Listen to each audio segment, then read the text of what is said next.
श्री दुर्गा सप्तशती अथ तृतीय अध्याय।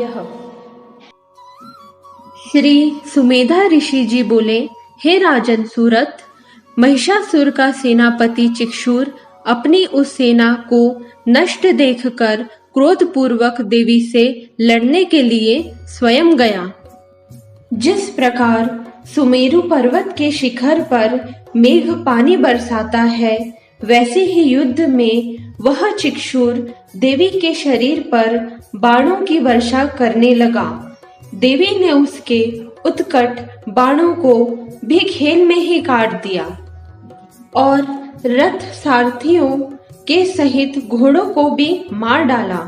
तुरंत ही उसके धनुष तथा ऊपर लहराती हुई पताका को काट दिया और धनुषहीन चिक्षुर के अंगों में अपने तीक्ष्ण बाणों को चुभा दिया।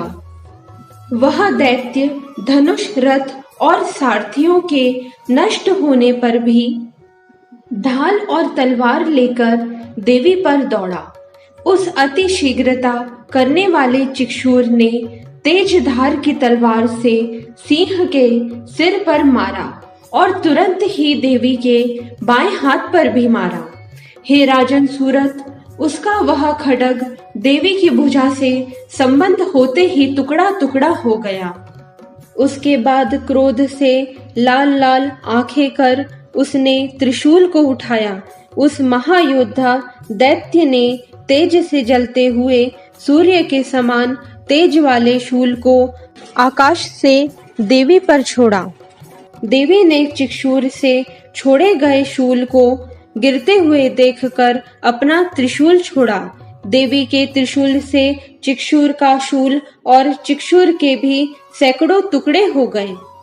महिषासुर के उस महापराक्रमी सेनापति चिक्षुर के मर जाने पर देवताओं को दुख देने वाला चामर नामक असुर हाथी पर सवार होकर आया और उसने भी अपनी शक्ति को देवी पर छोड़ा, परंतु देवी ने तुरंत ही अपने हुकार रूपी शब्द से उस शक्ति को निस्तेज कर पृथ्वी पर गिरा दिया। चामर ने अपनी शक्ति को नष्ट और गिरी पड़ी देखकर क्रोध से देवी के ऊपर शूल फेंका। देवी ने उसे भी अपने बाणों से काट दिया। उसके बाद देवी के वाहन सिंह ने कूदकर चामर के हाथी के मस्तक पर चढ़कर उस देव शत्रु चामर से बाहुयुद्ध किया। उसके बाद वे दोनों लड़ते लड़ते हाथी से पृथ्वी पर आए और बड़े बड़े अस्त्र शस्त्रों द्वारा रोषपूर्ण भयंकर युद्ध किया। उसके बाद सिंह ने वेग से ऊपर कूदकर नीचे सामने आकर ऐसा तमाचा मारा कि चामर का सिर शरीर से अलग हो गया। उदग्र नामक राक्षस को भी देवी ने पर्वत पेड़ आदि चलाकर मार डाला। तब कराल नामक असुर आया, उसको भी देवी ने दांत मुष्टि और चपेटों से मार डाला। उद्धत नामक राक्षस को भी देवी ने अपनी गदा से चूर्ण कर दिया। तब बाष्कल आया, उसे अपने बिंदीपाल नामक अस्त्र से और ताम्र एवं अंधक को अपने बाणों से मार डाला। उग्रास्य, उग्रवीर और महाहनु आए। इन तीनों को भी 3 नेत्र वाली देवी ने त्रिशूल से मार डाला और देवी ने विडाल नामक असुर का सिर छिन्न कर उसके शरीर से नीचे गिरा दिया तथा दुर्मुख दुर्धर नामक 2 असुर आए। उन दोनों को भी देवी ने बाणों द्वारा यमपुरी में पहुंचा दिया। तब महिषासुर ने इस प्रकार अपनी सेना का नाश देखकर अपने महिष रूप से देवी के उन गणों को भय दिखाया। कुछ गणों को तुंड से मार मार कर और कितनों को खूर चला चला कर और कितनों को पूंछ से मार मार कर और कितनों को दोनों सिंघों से फाड़ फाड़ कर और कितनों को वेग पूर्वक दौड़ से और भयंकर शब्द से और औरों को अपनी श्वास की वायु से पृथ्वी पर गिरा दिया। इस प्रकार देवी के प्रमथों की सेना को पृथ्वी पर गिराकर वह असुर देवी के वाहन सिंह को मारने के लिए दौड़ा। तब अंबिका ने भयंकर क्रोध किया। वह महाबली महिषासुर भी क्रोध से आग बबूला हो खुरों से पृथ्वी कोड़ने लगा और सिंहों से ऊंचे ऊंचे पहाड़ों को फेंका और भयंकर शब्द किया। उसके वेगपूर्ण पैतरे के कारण वहां की पृथ्वी दुखी हो फट गई और पूंछ के हिलाने से दुखी होकर समुद्र संपूर्ण पृथ्वी पर फैलने लगा और उसके सींग के हिलाने से बादलों का समूह टुकड़े टुकड़े हो गया और ऊपर फेंक दिए गए पर्वत उसके श्वास रूपी वायु से टुकड़े टुकड़े होकर आकाश से पृथ्वी पर गिरे। इस प्रकार क्रोधाग्नि ज्वाला से जलते हुए महिषासुर को आते देखकर श्री चंडिका देवी ने उसके वध के लिए क्रोध किया और देवी ने पाश फेंककर उस महादैत्य महिषासुर को बांध लिया।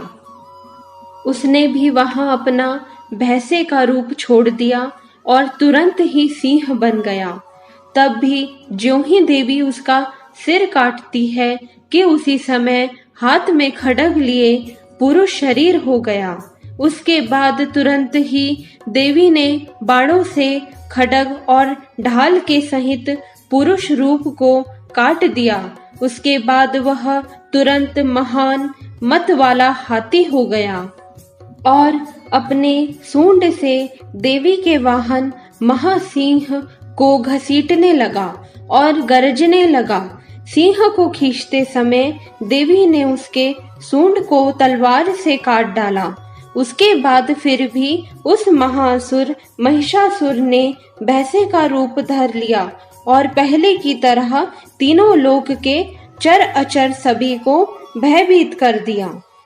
उसके बाद चंडिका देवी क्रोध करके बार बार उत्तम मदिरा पीने लगी और लाल लाल आंखें करके हंसने लगी। अपने बल पराक्रम से मत वाला वह महिषासुर भी घमंड से गरजने लगा और पहाड़ों को सींग से उठा उठाकर देवी के ऊपर फेंकने लगा। वह देवी भी महिषासुर से फेंके गए पर्वतों को अपने बाणों से चूर चूर करती हुई मद के नशे से लाल लाल आंखें किए महिषासुर से बोली।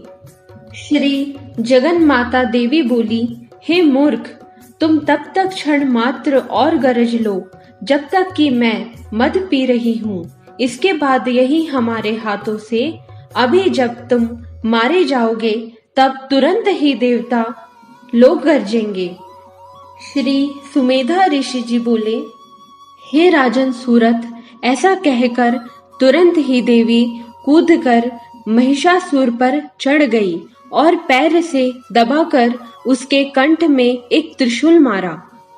उसके बाद देवी के चरणों से दबे हुए महिषासुर ने अपने मुख द्वारा दूसरा शरीर धारण कर निकल जाना चाहा और ज्यों ही आधा निकला कि देवी ने अपने पराक्रम से रोक दिया। वह महासुर निकले हुए आधे ही शरीर से युद्ध करने लगा। तब देवी ने तलवार से उसका सिर काट दिया। उस महिषासुर के मर जाने पर उसकी सेना हाहाकार करती हुई भाग चली और सभी देवता लोग अत्यंत प्रसन्न हुए। तब दिव्य महर्षियों के साथ देवता लोग उस देवी की स्तुति करने लगे। गंधर्व राज लोग गान करने लगे तथा अप्सराएं नाचने लगी। यह मार्कंडेय पुराण का सावर्णिक मनवंतर के देवी महात्म्य में महिषासुर दैत्यवध नामक तीसरा अध्याय पूरा हुआ। बोलो अम्बे मात की जय। बोलो अम्बे मात की जय। बोलो अम्बे मात की जय।